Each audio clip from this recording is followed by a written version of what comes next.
This episode of the Linux Action Show is brought to you by DigitalOcean and by Ting. Go to last.ting.com and save $25 off your first device or your first month of service.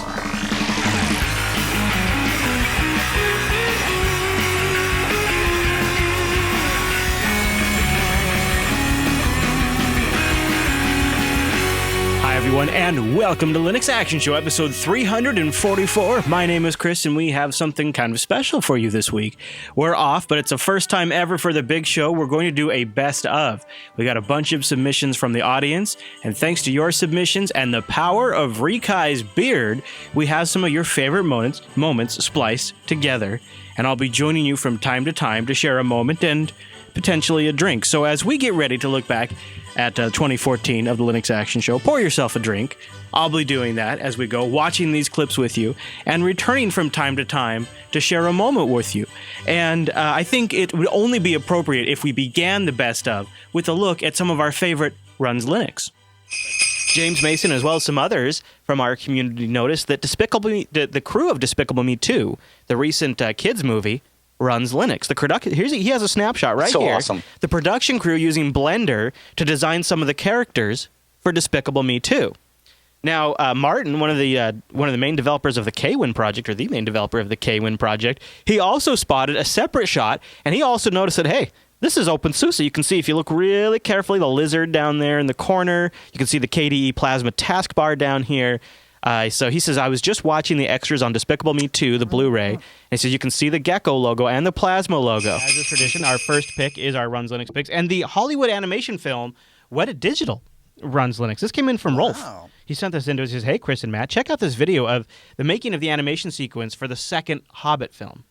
He says, it looks like I'm spotting a KDE panel. I think I see a KDE Activities button. It might be that Weta Digital uses Linux for some of their workstations. Now, this is super intense, Matt. You got to check this out. Yeah, let's check a look. All right. And I want to say a big thanks to Rolf, and you can send us in your Runs Linux, too. So we'll play a couple of minutes of this clip. Now, this is his computer screen here. On the left. It's kind of hard to tell. So, chat room, if you could I-spy maybe like the application they're using, I definitely agree with Rolf that it is absolutely KDE. I don't know what app it is, so watch closely and check out how they're using KDE to make the Hobbit film. It's kind of amazing. Big, heavy shot. So here's the raw motion from the day that we captured of Dwanan throwing the axe to Bomba. One shot. Boom. Yeah. That works pretty well. So is that you as Bomber killing yourself as an orc? I killed myself, right. And so which ones should we start with? Do you reckon? I prefer to injure myself at the end of the day. So. Okay, let's start with the easy ones. Even the machines they're using here on the floor are running KDE, and so I thought that was pretty impressive. That is really impressive. Yeah, and if you look when he's working here, and also notice he's using a tablet. He's drawing with it. He's got some Wacom action going on. And there's no question about it. That's and this is a little, I don't know why it's like, I wonder if we can we go up to 10? Oh yeah, let's go up to the 1080s. Oh, YouTube. there we go. That is unquestionably, I want to replay this section right here. That is unquestionably the KDE menu right there. Yeah. Go YouTube, go. So here's the... You see that's the activities button right there? He just has a huge-ass panel. Look at that clock. Oh, you're right. That's 100% KDE. Yeah, look at your little red button at the bottom corner. That's the selling point. Boom, look at that. Boom. There it is. That's KDE. Yeah, there's that's Firefox, KDE. there's Console, there's Thunderbird. So the question I have for the chat room is, what the hell application is that? I don't think it's Blender. It looks like it could be. I can't think of the name of it. Chat room, I'm sure knows, but yeah. It's not. I don't think it's Blender though. But that's pretty cool. It's so neat. Blender-like, it's neat to see really high-end shops that use Linux, and I wish that some of the stuff that they work on, because some of it, the thing is, the reason why we might not, it's possible that this is a well-known application. It's also possible this is something proprietary to their shop. Maya. Yeah, that's what I was thinking. Yeah, too. it could be Maya. Totally. Yeah. Yeah, could be. I would assume in Hollywood. And so what they show you here is this guy is animating a sequence, and he goes through and then physically acts out each one of the little orcs that you see in the sequence. And see, like right here, they're jumping. This is them falling out of a barrel. Dude, I want that job. So what'd you do today? Oh, I got in a barrel and rolled around with another dude. I mean, that's wild. So then they see how the motion tracking suits on. Then they bring that back into the Maya station or whatever it is, and they map it out. And here, I'll show you kind of once they render it out.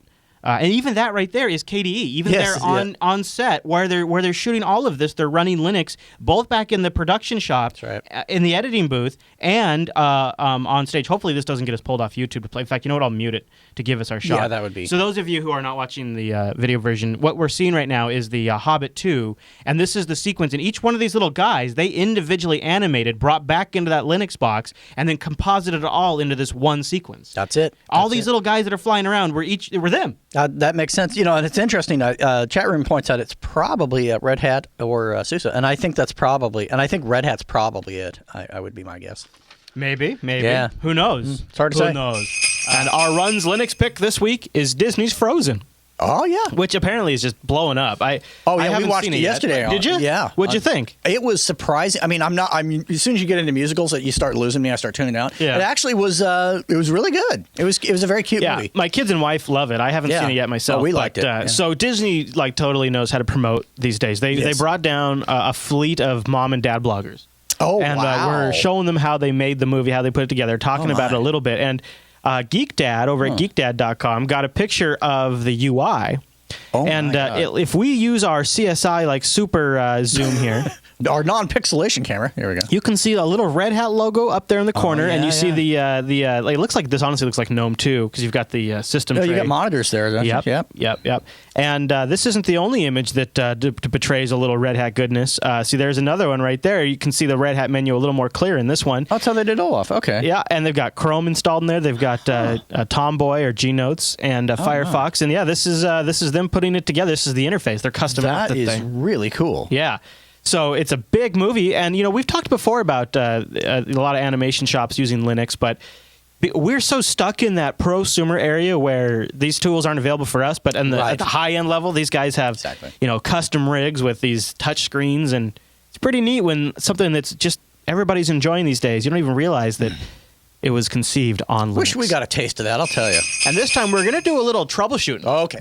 So Get it out there. this came into the subreddit. It was submitted by Rage311, not the 411 on his Rage. Not 411. He says Tim Hortons runs Linux. Now, Tim Hortons, very popular coffee place up in Canada. Yep. People love it. And, of course, now I have an AeroPress, so I'm a coffee snob. Heimer sent me some beans directly from Guatemala, so... Whatever. Wow, hardcore. Whatever. Yeah, I know. So here, Tim Hortons. Check this out, Matt. Now let's do a little troubleshooting because I'm gonna be straight You up. got the actual air screen. This is a crash, Perfect, right? This is how we know it's running Linux. That's perfect. A couple of things jump out at me in this Tim Hortons crash. First of all, we see right here it's a kernel panic, and they're running extended 2 on their file system. Okay, I would prefer a journal there. And look at this 2.6.42. But there's the secret is right here in the pudding. This -2 EK3 is a patch set that is applied to the kernel. And this is actually the giveaway of who makes this Linux display. It is a company called EK3. And they have Linux powered, all of their displays are Linux powered, and they have some huge clients that are running Linux displays. Like Microsoft. I mean, McDonald's, yeah. Apple, Rogers, Microsoft, yeah. Samsung, Nestle, Kraft, Sony, Smuckers, Paramount, Kruger, Toyota, P&G, Rogers, Virgin. I mean, the list goes on and on. Look at all these. Wow. Coca-Cola. Look at all these companies here that are running Linux display systems. However, these Tim Hortons boxes, gotta say, not too impressed. Kernel panic right here. Couldn't find the root FS. That's a bad sign. That's They got a an very unknown bad block. sign. It's dead, Jim. Yeah, it seems like it might be dead. Now, here was interesting is this conversation thread in the Canada subreddit. One of the guys who deploys these started talking. He said, yeah, well, we've noticed a big change in the last 2-3 years. He says, when we go into these places now to sell them a digital display, the customers feel better when it's not Windows powered. They feel like because this is connected. Yeah, well, these are connected to the internet to get live commercial content updates and stuff like that, and they feel safer in knowing it's Linux. Now, you could maybe question if it's running Linux that's that old. Is it really that? Yeah, exactly. Yeah. It might as well be doing I don't know, ME at this point. Right? Maybe so. I don't think it's quite that bad, but but it's kind of the same. Also, parallel. they had SE Linux disabled. Obviously not a great idea in a system like this. And you can see right here, EK3 install _ not without patch. someone local to deal with this stuff. I mean, So yeah, there you go. It's interesting. Those Canadians know what they're doing. And why would you want to mix Windows with your coffee? Don't screw that up. I remember remember when signs actually had little letters that you had to pull? Yeah. Back in the old days. That was actually a job for somebody to do. Yeah. Well, like, when I was new a guy. kid, that ran me. Yeah, exactly. Back in the day. Oh yeah, and then you had the ones up on the on the. These are still around in a few places, but way up on the billboard, you had to get the long stick and change it out. And now I used to do those too. Now you just SSH into your billboard and. And those poles are tough too because you try and get it in, then it starts coming down, you miss the sign, and it just kind of falls. But yeah, it's interesting that they would, for one, use a kernel that old that that they're not really learning from the mistake that perhaps or maybe. I don't know. Maybe they'll deal with this. Maybe they'll upgrade stuff and keep it from being. They say, it's hardened. It's a hardened Linux. And do you have TCP connections to inbound? Exactly. Oh, well, okay then. A lot of movie studios running Linux this year. Apparently, one of your favorite categories for Run Linux. There's a few Run Linux failures as well, and the next ones we're going to spotlight are a huge area of growth that you might not be able to guess. But first, I want to talk about DigitalOcean. Head over to DigitalOcean.com right now and check them out. They're our sponsor for this week's episode of the Linux Action Show and a long-time sponsor. And I think they're a great fit. DigitalOcean is a simple cloud hosting provider dedicated to offering the most intuitive and easy way for you to go spin up your own cloud server with root access up in the cloud. And you can get started in less than a minute. And pricey plans, they start at only $5 a month. Now, we've got a promo code. When you use our promo code last December, you get a $10 credit. Now, their pricing plans start only $5 a month, so your $10 credit's going to get you somewhere. Now, go over there, use our promo code last December when you check out. In under a minute, 512 megabytes of RAM will be yours, a 20 gigabyte SSD, one CPU, and a terabyte of transfer in less than a minute. And DigitalOcean has data center locations in New York, San Francisco, Singapore, Amsterdam, and London. Beautiful data centers with pictures up on their Instagram and Google Plus feeds. But it's really about their interface. It is an amazingly simple and intuitive interface. It's extremely powerful. And power users can replicate it on a larger scale with DigitalOcean's straightforward API. And you can either be a developer and maybe you can take advantage of that. I'll be honest with you. Not something I personally can take advantage of. I probably could, because from what I read, it's actually like an amazingly straightforward API. So I probably could get my way through it, but I don't need to. If you go over to DigitalOcean.com, check out their site, and go over to the community section and look at some of the projects that have been built around the DigitalOcean API that you get to take advantage of just by being a DigitalOcean customer. This Juju plugin is a great example. There's a lot of ways you can plug it in with your existing management infrastructure. You can manage it from your Android or iPhone device. Plug it in with Commando.io or Basin, which is also an awesome Android and iOS client. Here's a simple GUI to set up virtual machines for web development that just goes out and creates the DigitalOcean droplet for you as part of the system. Cloud66, the easiest way to deploy, monitor, and manage your Ruby on Rails applications on your cloud. Vagrant integration, GitGo, deploy by Beanstalk. Lots and lots of great apps. Look at all of these. Lita, that's a fun one, a chat room bot that allows you to manage your DigitalOcean services from chat rooms. It's amazing. DigitalOcean Indicator. I love this one. This one allows you to control your droplet right from your Ubuntu menu. It's really sweet. You can see go in there, reboot it, power off, get the IP address, get the Debian version. It's really nice. And some really powerful apps all built around this API.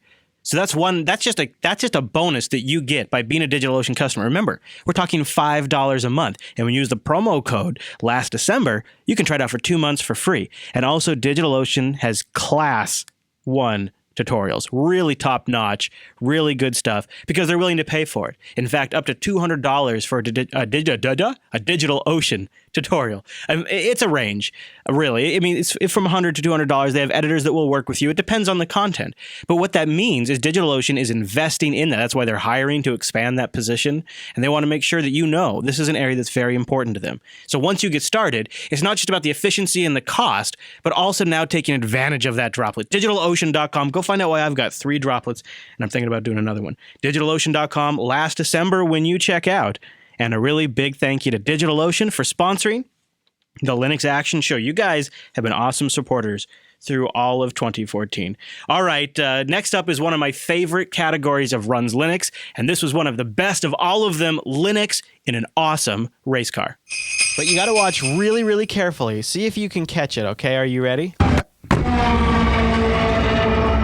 Watch the screen right there. Right inside. See the Intel logo? There. And wait for it. Wait for it. He gets the go-ahead from his pit boss.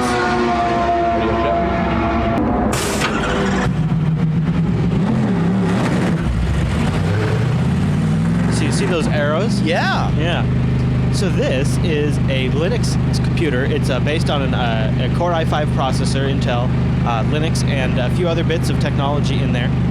And this is a Linux box, and I'll show you a little more about it here. So this is the Corvette, and it is the CR, or it's the C7R. It's a race car, obviously, as you could tell from the video there. And I want to say thank you to Madenko for posting this, and then Prentice in the subreddit for verifying that was indeed Linux we saw, even though it goes by so quickly. Yeah, you could kind of see everything loading up there at the beginning. It was kind of trickling down. Yeah. So this is the system right here, and here's a screenshot of the video, and I'll show you a little bit more of it here in a bit. And the technical details are as follows. The system is a custom Linux machine with an Intel Core i3 CPU, 1005, and uses a rear-facing sensor that is capable of tracking up to 32 objects while in tandem working with the camera. Different colors and symbols are displayed on the review screen, which allows the driver to easily see race cars that are behind and how close they are and their closing speeds. Oh, the video didn't load for us. It's pretty neat. So the way it works is, here's a look at that flash crash. You see that, Matt? You see He's that? a sad little flash crash. Well, what's interesting about it, though, and I thought... You know what I hate, Matt? I hate You like it when flash crashes, right? Yeah, I hate Isn't that flash, awesome? Matt. Oh, geez. Well, what's cool about it, though, is that can I get this? I mean, this is the big question. Can you get it for Can I your get own it for my car? car? Because the way I drive, I mean, I keep hearing everybody yap about this brake thing that everybody goes off about. Personally, I just like to slow down and kind of do a skid in. So if I can know where everybody's at when I'm changing lanes. Here it is. Again, nothing's changed, but now Flash works for some reason. So you see these arrows that come up on the screen. This is the Linux box, and it's tracking this guy, and it's like his threat sensor system. It's like his tactical readout on the Starship Enterprise. So it's telling him how close these cars get, and then as they get closer, the color changes, and then as they go off to the side, it'll warn them with big arrows saying, "Hey, by the way, you got somebody in your blind it's spot." flashing so you can see what's going on. Okay. And you see what else is really cool is in the rain here. Totally, the camera's totally. Oh God, that's fantastic. But you still get the visual overlay. Yeah, because you don't know where they're at otherwise. Yeah. No. Yeah. So that's pretty cool. So that's Interesting. that's Linux, and today's a big sports day. Yes, it is. There's a sports thing going on. It's a big sports ball day, and so I thought it'd be interesting to have a sportsy kind of thing. Yep. And these Corvettes are pretty sweet. They are very cool. You just find Linux everywhere, man. I know. And today's Run Linux Got a question. is Formula One, and it came in from viewer Ronald. Now, Matt, you remember we talked about Formula One using Linux inside some of the cars. Yes, and if you go back far enough, I remember some Linux being on the outside of a car.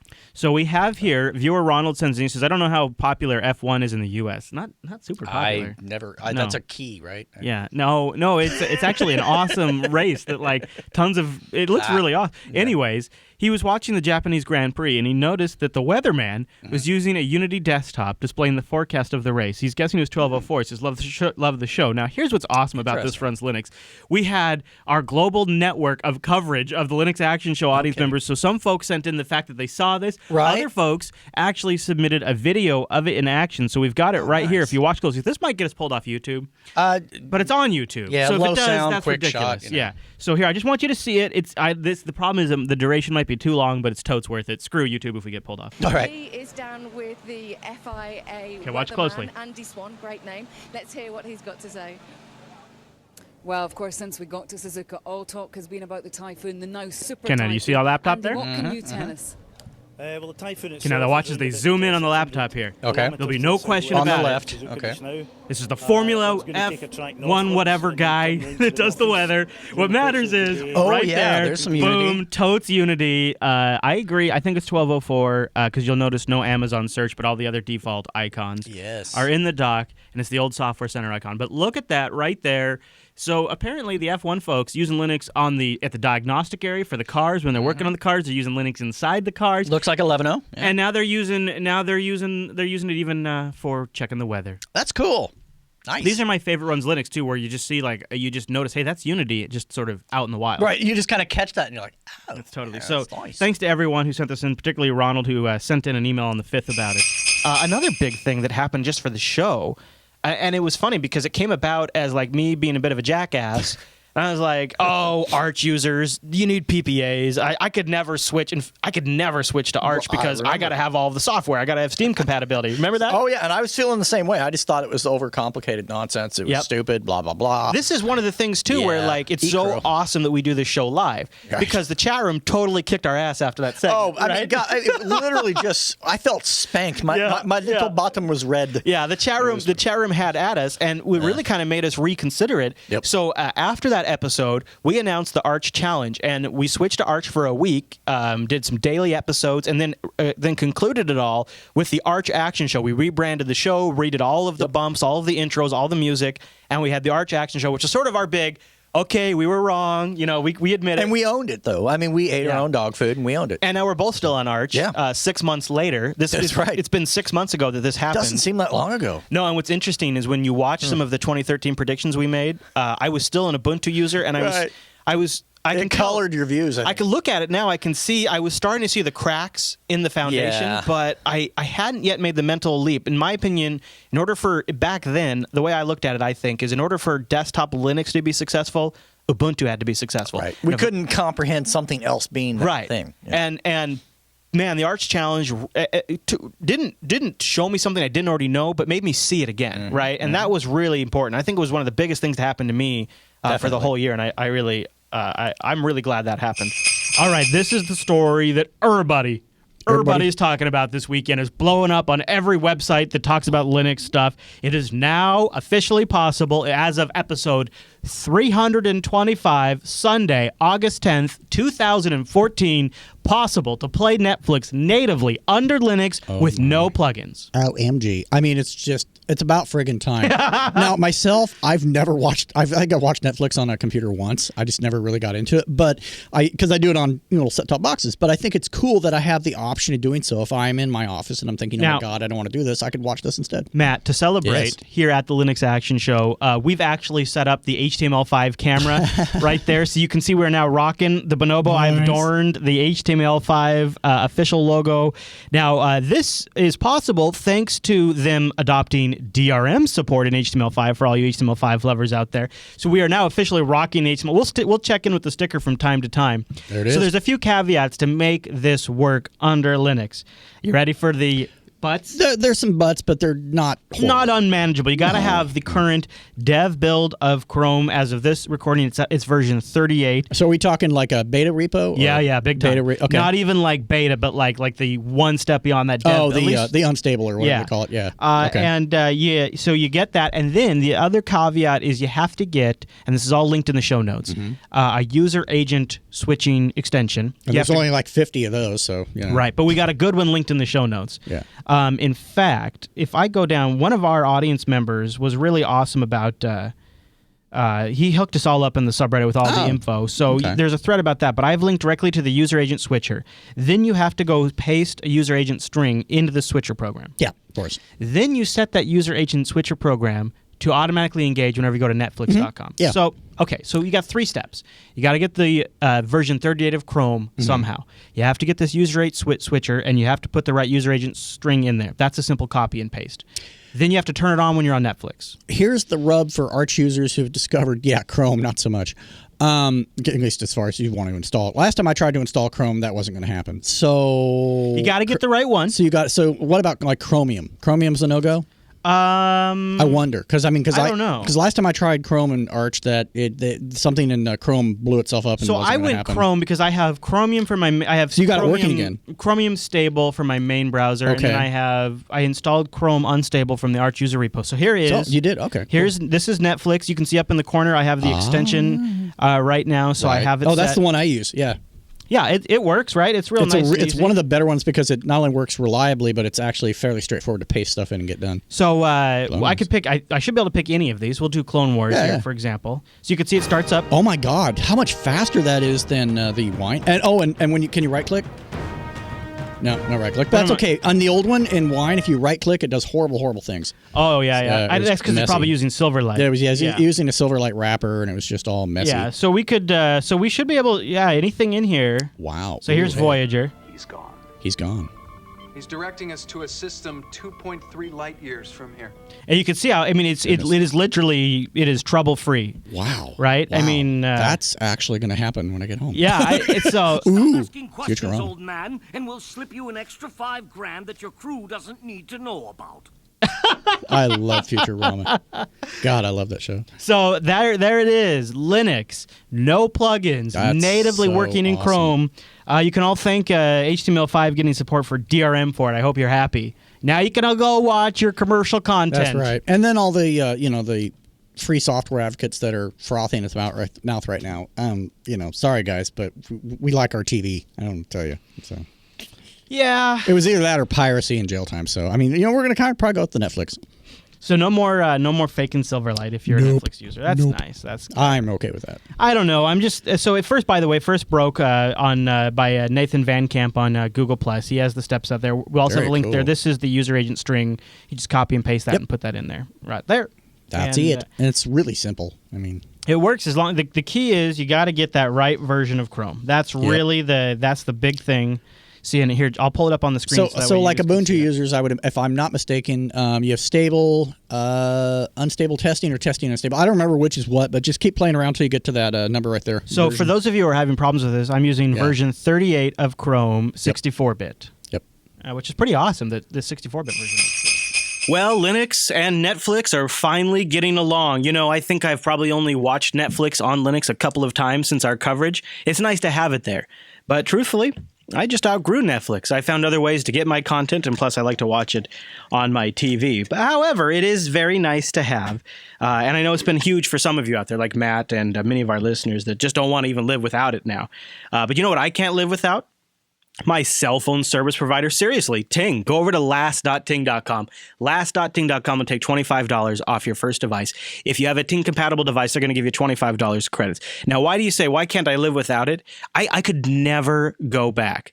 Like, it's like when I try to switch back to Windows to do a project for a couple of hours and I start pulling out my hair. I just can't go back, man. I can't go back. Well, go over to last.ting.com. Check out their savings calculator. Plug in how much you actually use and see how much you would save. And Ting has a special offer right now where they'll help you get out of a contract. If you're in a contract, Ting has an ETF relief program where they'll pay up to $150 per line. Now, Ting has no contract, no early termination, and you only pay for what you use. It's a flat $6 for the line.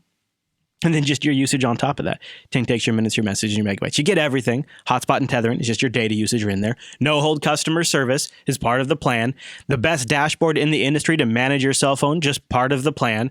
A great customer service, great customer atmosphere, and a good company, all just a perk of you getting to save some money. Go over to last.ting.com. Check out some of their devices, too. You could apply our $25 discount to also things like hotspots. Doesn't have to be a cell phone. Like this Netgear Zing with the high-quality OLED screen, and it's a tri-band LTE hotspot. It's just a sick. Once you buy that outright with no contract, that's $6, and you can actually go in the Ting dashboard and just turn it off when you don't need to use it. So now you'll never have to go anywhere without data. If you're in any kind of support services, or maybe you run your own company, this seems like a must-have, right? Because there's no contract. So you just turn it on when you literally need the speed. And you probably heard the news. Ting is going GSM in 2015 as well. CDMA and GSM from one network. Ultimate coverage, pay for what you use, everything you love about Ting coming to GSM. So for those of us that have, say, our Nexus 5s that can do CDMA and GSM, we are going to be sitting pretty. 2015 is a big year for Ting, and they have that extra early termination relief program right now. It can get you up to $150 extra in credit. That's going to pay for your Ting bill for quite a while because the average Ting bill is about $26. So go check that out. All right, well, next up is one of my favorite moments in 2014 for the Linux Action Show. We're at Linux Fest Northwest. I'm talking to a bunch of different people. We're doing the live show. And over to the corner of my eye, I see it's Mad Dog. And I think, boy, wouldn't that be great if Mad Dog would love to sit down and have a chat. And of course, one of our producers jumps up, springs him over, and we just sort of had a great impromptu chat that turned out to be one of my favorite moments of 2014, and apparently one of yours too. I appreciate you joining us very much. Yes. So, how have you? What's your impression of Linux Fest? I know this isn't your first Linux Fest, is it? No. This is I've been to several of the Northwest Linux Fests. Of course, I go to other Linux Fests around the world, so I've been to quite a few. Right, absolutely. So, I kind of want to. We have a live stream watching, and I think they'd be kind of curious to know what was it, because people have heard your name a lot, but there's a couple of things that I think are missing in sort of the story for me, and I'm curious. I'd like to ask you, could you talk a little bit about originally kind of becoming associated with Linux, why you wanted to become involved with the Linux community and those kinds of aspects that attracted you to it? Well, first of all, you have to understand where I came from as a programmer. I started programming in 1969, and in that time, there were very few professional programmers. In fact, I had a professor of mine at university who told me that I would never make a living as a professional programmer. Really? Oh, wow. Because people who wrote programs were people who needed the software for their own purposes. So, for example, you went to work for the insurance company, you were an insurance person, and you wrote programs for insurance, right? There was no market for shrink-wrap software. Right. And there was relatively few companies that wrote software for other people. Right. Okay. So it was, and when you wrote, and because there were so many different computer systems of so many different architectures, there was no real market for a shrink-wrapped version of code, because if you went to the trouble of making that, you'd only sell 15 or 20 copies to various people. Right. So the real market for shrink-wrapped came around the time of CP/M, microcomputers, things like that were being manufactured in large numbers. Mm-hmm. Some people did create binary-only copies, but they would typically do that by showing up with a magnetic tape that had the source code on it, put it on your system, compile it, and then take the tape away. Right. Okay. Yeah.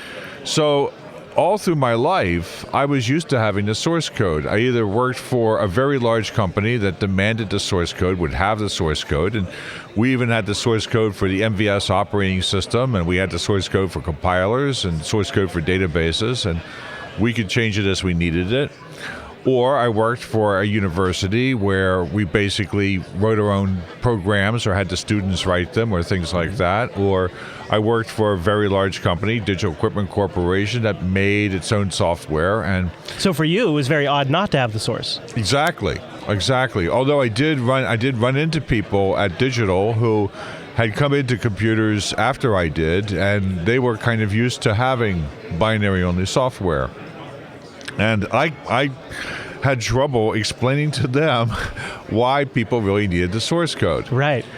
So I met Linus Torvalds in May of 1994, and when I saw Linux for the first time, we had just come out with the Alpha processor. It was a 64-bit system. It was a RISC computer instead of a sys computer. Mm-hmm. And I saw as something that we might be able to use Linux to get interest in doing research for very large address spaces and how you would use them.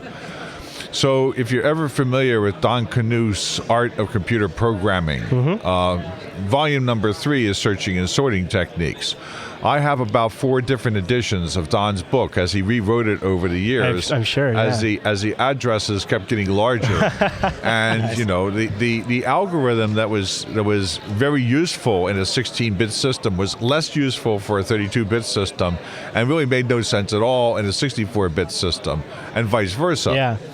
So I wanted to see that type of research being done, but yet I also knew that it's better to do the research where you can take the research and distribute it in source code form.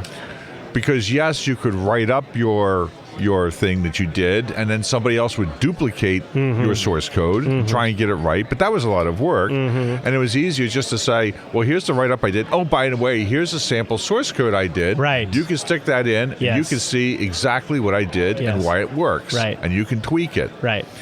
And so I saw Linux on the Alpha, or actually on the Intel system. Okay. And I said, Linus, had you ever thought about, taking Linux and putting it on a 64-bit system? How did you respond to that? Oh, yes, I've thought about that, but, it's been very hard for the people in Digital in Helsinki to get me that Alpha system, so I may have to do an IBM PowerPC instead. Right. No. And it didn't take much to realize that was the wrong answer. Okay. Yeah. So I quickly went back to Digital Equipment Corporation, and I found a friend of mine who owed me a few favors, and I said, we have to get this Alpha system to Helsinki, Finland right away, and I really don't have the time to tell you. How did you know, though? What sense did you have that how important that was? Was it just a gut feeling? Because it seems like a lot of effort for, at that time, not a very popular operating system, or a kernel even. That's true. But what happened was, well, first of all, there was a guy named Kurt Riesler, and actually his brother is here at this fest today. Oh, wow. And Kurt was the president of the Linux Special Interest Group for DECUS. And it was Kurt who had found out about this project and was very determined to get this person to come from Europe. And he had your ear? And yes, because Kurt was a very good guy. Yeah. And he had a lot of good ideas and stuff. He was kind of a little unusual, and as most geeks are. Yes. And but he was very, he kept trying to get money to bring this person from Europe to DECUS, and he kept sending messages out, and these people kept saying, well, I'd like to help you out, but we don't have very much money. We have a lot of CDs we can give you. Right. And I felt bad for Kurt because he was a good guy. And so I went to my management and I said, I don't know who this guy is or what he did, but Kurt sometimes has good ideas. I think we should fund this. Wow. And my management went to their management and said, we don't know who this guy is or what he does, and we don't even know who Kurt is, but Mad Dog sometimes has good ideas. I think we should fund this. Of course. Safe bet. And so we got $5,000 to buy this person an airline ticket to New Orleans that year. Wow. And some money for the hotel room and things like that. And then Kurt asked the thing that was really pissed me off. Oh. Because he asked for an Intel PC to run this software on. Oh. And I go, Kurt, I mean, I have VAXs, I have MIPS chips, I have Alpha systems and stuff, and you want me to get you one of these weak, miserable, crappy Intel PCs to run this code on, Yes. Now, you remember, this is 1994. Right. Oh, right? Yeah. And no, we need this. So I went out. This is extra money for my group. Get this thing, send it down there to DECUS. And so I go down to DECUS, and here's Kurt trying to install this software onto the system, not having very much luck. And all of a sudden, there comes this guy, sandy brown hair, wire rimmed glasses, white socks with sandals. Thank you. Sandals. Can I help you? And Kurt looks at him and says, I think you can. And about 10 minutes later, Linux is running on this system. Wow. This was the first time that Linus Torvalds had ever installed Linux off of a CD. Wow. That's because the way he installed Linux was he would build the package on a second disk and then boot that second disk to have it installed on the first one. That's the way he did testing of installation. So they invited me to sit down and use it, and when I did, I experienced this thing, okay? Now, I collect automated musical instruments. I collect player pianos, player reed organs, Nickelodeons, things like that. And when you play a piano, if a piano is tuned, you can get fairly decent music out of it. But if it's a really great piano, all the keys are perfectly lined up, and all the keys are weighted perfectly. And, you play it, and it's just a joy to play that instrument, okay? Yeah. Well, by this time, I'd used Berkeley Unix, I'd used System 3, System 4, System 5, I'd used Xenix, I'd used Solaris, I'd used Ultrix, Digital Unix. And when I started to play with this keyboard, I realized if I thought of this as System 5, it seemed like it was System 5. If I thought of this like, Berkeley, it seemed like it was Berkeley. And this weak, miserable, crappy Intel PC was responsive to this.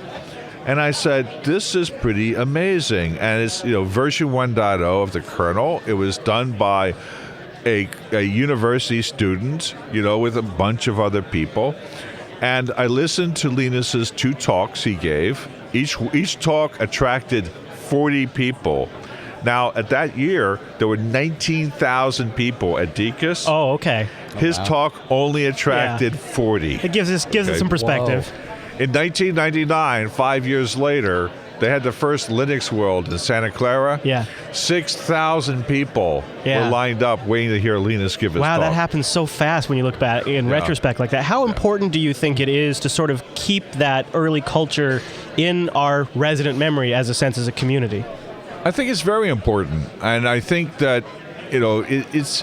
I don't expect that everybody is going to have that type of thing, because in a huge group of people that are using free software, you're going to find people that are just using free software as a tool. Sure. And just like they use Microsoft software as a tool, Right. And they really don't care. Right. All they want is it works, it scales, it's things like that.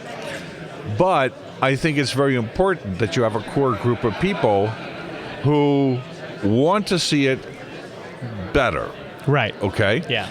And the interesting part is when you talk with Linus and some of the people from the early days of the Linux kernel, their concept was not to create a kernel that was free of charge. Their concept was not to create a system that was even the universal freedom. But their concept was to create a better operating system. They wanted something that was better than the stuff that came out. And I think that that's an interesting thing, okay? The fact, whether or not they had to pay for it, whether or not it was free, as in freedom, that was less. I can see that, yeah. I switched to Linux in the server space because it was better. And then I learned about open source and all of that. So I can see that. Right. So, but then there were people who felt very strongly about the freedom part. Yeah. And we actually had people leave the group because certain things happened. They didn't agree with certain things in the philosophy of the system, and they left the Linux place, and that was sad. But probably in a large group, kind of happens though. Yeah, especially as growth is happening. You can't expect everybody to agree with everything. Yeah. So looking back at that now, here we are in 2014. Has it met expectations? Has the community and Linux and its growth and its adoption exceeded? Where do you fall down on that? Do you think we still have a lot of growth to do? And do you think there's areas we have big improvement to be made? And there's some new challenges that are coming out. Okay? What are you worried about there? I'm worried. I am frightened, terrified of the Internet of Things. Okay? There's a lot of companies, very large companies, who just see dollar signs in that. Yes. And they're the ones who are creating these smart TVs. But it's smart TVs as long as it runs. It's their hardware and their software. Okay. And so when I try and get my Frigidaire refrigerator to talk to my Ramada radar range oven, they don't talk. Yeah. Okay. And I think this is a problem. But the Internet of Things is even worse, because here we're going to generate billions of little sensors out there. Each one of them is going to be intelligent and be able to connect to some type of wireless service to do this. And send data back. Or they could be turned into a botnet. Okay. Yeah. And a really strong botnet. Right. And what happens if the company that created them is now out of business and you can't get the patch that's going to stop them from being that botnet? Right. Yeah, it's out of your hands. Exactly. And that is the type of thing that really frightens me a lot. Okay. What can we do? Sitting, realistically as open source users and Linux advocates, what tools are available to us? Well, first of all, you can make people aware of these issues. You can continue to work with your governments, your companies, and things like that. Continue to press the open source message and why it's important, but make sure you're doing it for the right reason. It is not the cost. I mean, the cost is nice that a lot of the software that's free software, in a lot of ways, the cost is minimal. But there is no such thing as completely free of cost. Well, and don't you think in this Internet of Devices age, where they're subsidizing the cost by monitoring and tracking and getting data like Google does, that cost argument is quickly going away completely, because they're also lowering their costs because they're getting the money, the profit from app sales or monitoring you. So in a way, like the ability to say, well, it's free, it's pretty much going to be null, because almost everything is going to be free because they want you to use it, don't you think? Well, actually, this has been going on for a number of years, because I do a lot of work in Latin America, and the piracy rate, the software piracy rate in Brazil, for example, is 84%. Wow. Okay. The software piracy rate for desktop PCs in Vietnam is 96%. Oh, my goodness. Whoa. So when I talk to them about you should use free software, they kind of smile and say, free "Oh, already." Mad Dog, all of our software is free, right?" And so I have two arguments back to them. Okay, so number one is, yes, it's free, but in reality, you're still you're violating what somebody else wanted for that software. Right. Yeah. But I've stopped talking about that and stressing the freedom part of it. Okay. Not the gratis part, but the freedom part. Right. And stressing to why that freedom is very important for them. Okay. But the second thing is I stopped talking about cost altogether. And what I talk about now is return on investment. Because, okay, if you can't afford something, obviously you can't choose that as a solution. But after you've chosen the solution, the next thing you should be looking for is what is the return on your investment. You're going to invest time in something. You're going to invest money in something. And, can you make more money out of something else? Now, the fact that free software can be changed to meet your situation and be fit more of a glove gives it a greater return on investment than the proprietary software. Right. And I have a whole series of examples of that. Another thing is that, okay, first of all, nobody buys software as a product, really, okay? You don't have a box of software that you stick up on your wall with candles on either side. You create a shrine to it. You bow to it every day. You don't do that. Right. Okay? No. And you don't buy hardware for that either. Right. What you do is you're buying a solution. Where that solution is playing World of Warcraft, or where that solution is running a database to run your business, you're buying a solution. Right. Okay. So you have to say to yourself, can I get a better solution through the use of free software? Because I have the source code, I can change it to meet my needs. That's the most important thing. And a lot of times, that solution is a secondary to you. Right. So I knew a man who ran a thing called a turbine test bed. It tested steam turbines, and he used all free software to run his turbine test bed. But he was not the customer. The customer was actually engineers who had designed the turbine, and they were simply using his turbine test bed to test out their design. Right. So they would ask him, could you make this small change to your software? And he says, oh, sure, I could do that, and I could do it overnight. Well, his competitors were 4 turbine test beds that used proprietary software. Interesting. And any little change to that meant that you had to wait 10 months for the company that made that software to make the change. So who got the better service? The person who is the customers who were using the free software, because the guy could do the change overnight. Right. So you have to look sometimes at secondary and tertiary examples, okay? I think one thing that's happening right now is Windows XP. Right. Oh, boy. There's a lot of people boy. out there who want to use Windows XP, are desperate to keep using Windows XP. Exactly. They love using Windows XP, but they can't. They're out of options. It's a solution for them still, though. Right. Yeah. And this is another thing. I've in a lot of cases, I know Richard's going to hate me for saying this, I've given up talking about software freedom, and I started talking about software slavery. Interesting. Because okay. I think it's pretty obvious that in the last several years, some people are confused about what freedom means, right? Yeah. And they think, oh, I got this freedom to do this or freedom to do that. Well, do you? I mean, your freedom ends when my arm is at your nose, okay? Right. Yes. Or your arm is at my nose.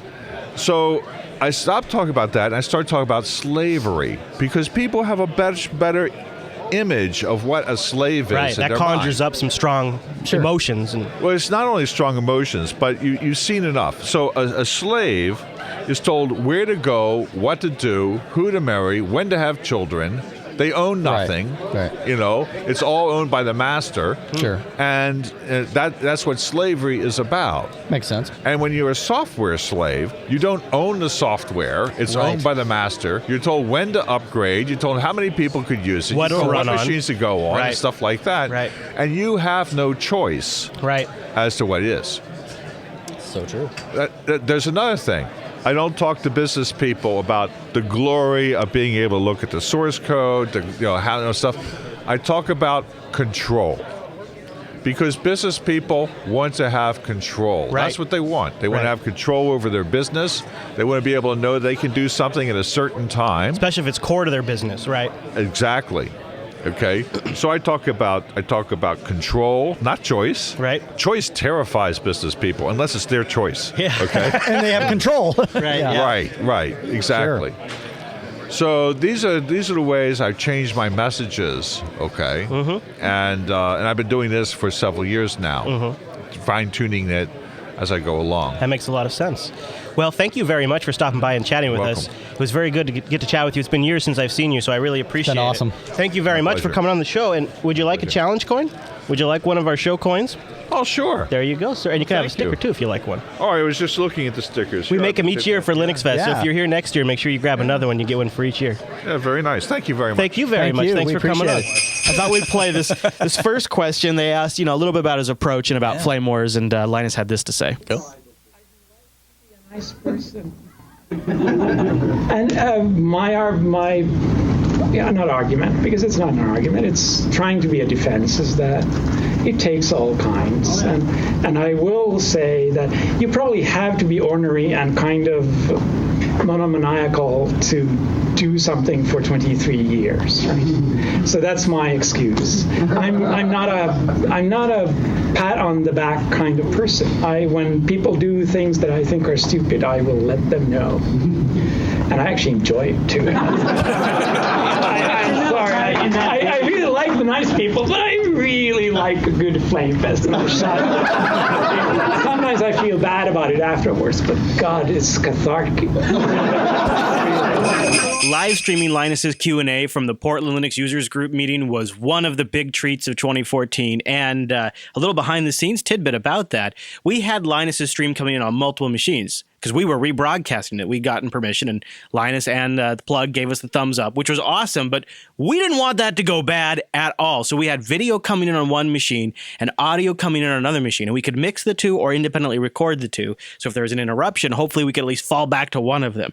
Well, we did that audio recording on my System 76 rig, my Bonobo Extreme. System 76 are the creators of machines born and designed to run Linux. They really make sure, they handcraft them to make sure that they're going to work great. In the case of my Bonobo, they start with amazing hardware, and then they open up every single Bonobo and make modifications to the GPU structure, reflash the BIOS, do a build testing, and make sure that they're in there for the long term. And that's why System 76 is able to support these machines running Ubuntu for the lifetime of the rig. They'll give you Ubuntu support for the lifetime. That's amazing. But they also have great desktops. In fact, you can get $110 off some of their rigs or $130 off the Leopard Extreme right now, the machine that I covet the most as we go into 2015. They build those right there in the US of A. These are great rigs. Check out System 76. They've got some fantastic laptops.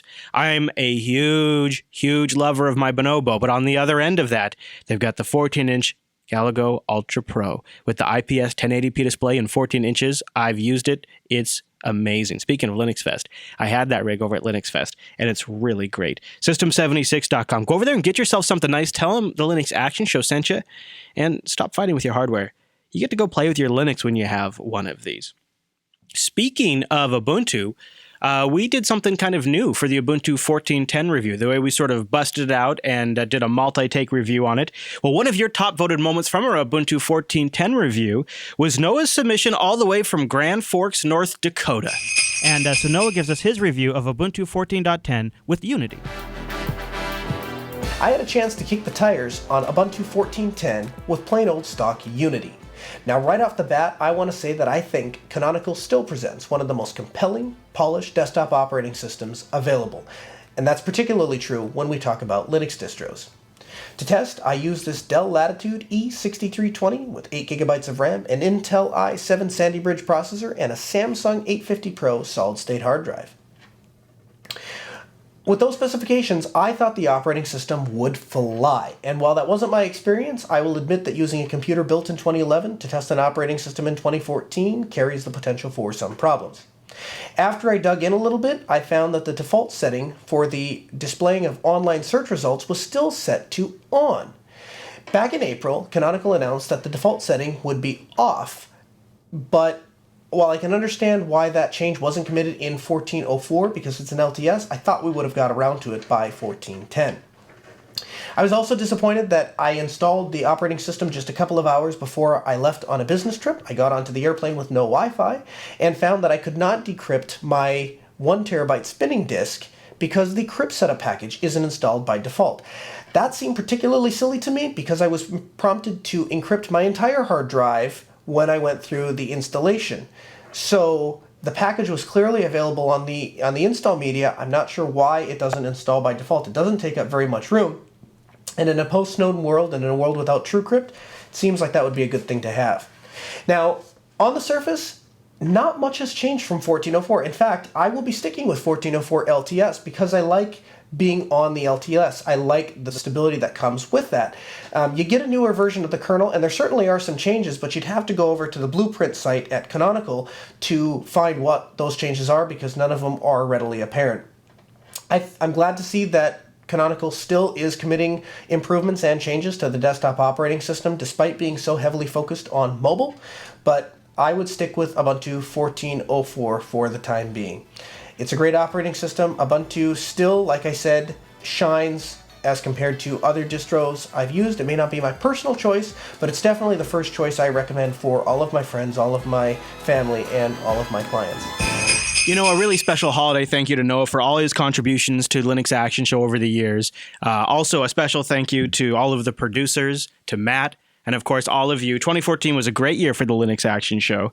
We're going to be back next year with our special end-of-year episode, so tune in for that, jblive.tv, 10 a.m. Pacific. You can go to jupiterbroadcasting.com/calendar to get that converted in your local time zone. If you'd like to help contribute to make this show better, go to our subreddit, linuxactionshow.reddit.com. We take story submissions there, runs Linux, app picks, community engagement, you name it, your votes, your comments, all of that is appreciated over at the subreddit, linuxactionshow.reddit.com. All right, everyone. Well, thank you so much for tuning this week's episode of the Linux Action Show. We'll see you right back here next week. Cheers.